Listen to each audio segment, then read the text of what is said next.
Republican mandate is?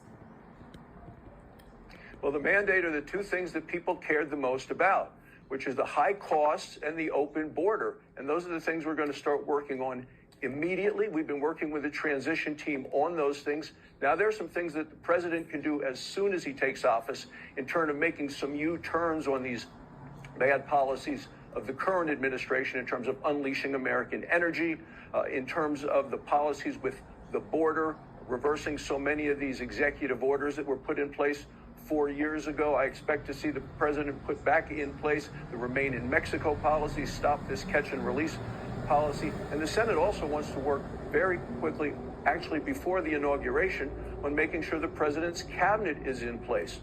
We're going to have hearings and votes so that on day one, January 20th, when the president takes over, he's going to have as much of the cabinet in place as we can get. And he met huge resistance in 2016 and when he was inaugurated in 2017 with getting his cabinet in place.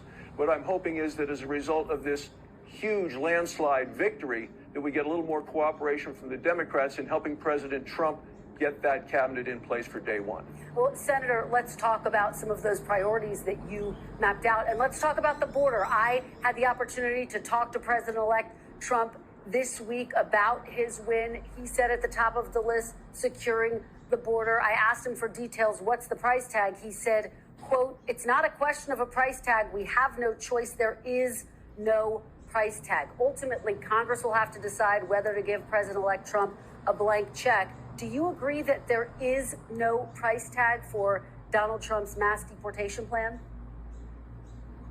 Well, I agree there's no price tag on protecting the safety and security of our country and our citizens. President Trump is going to enforce the law, and we haven't had that over the last 4 years. There are over 10 million illegal immigrants in this country right now, and we're talking about people who are from criminal cartels, drug dealers, people on the terrorist watch list. These are people who are here in this country who have been murdering, raping, poisoning our citizens. And what the president said is he wants to prioritize and go after those people first, to deport those individuals.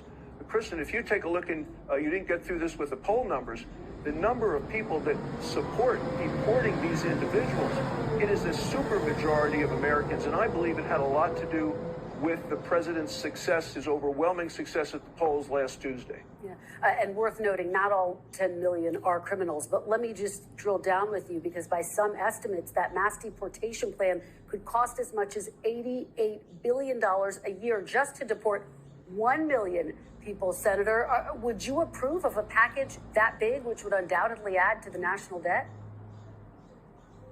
I agree with the president where we need to start. We need to start with the people who are felons, who have been left in this country, people who are on the terrorist watch list, people who have been convicted in other countries of murder and rape, people who are committing crimes in this country.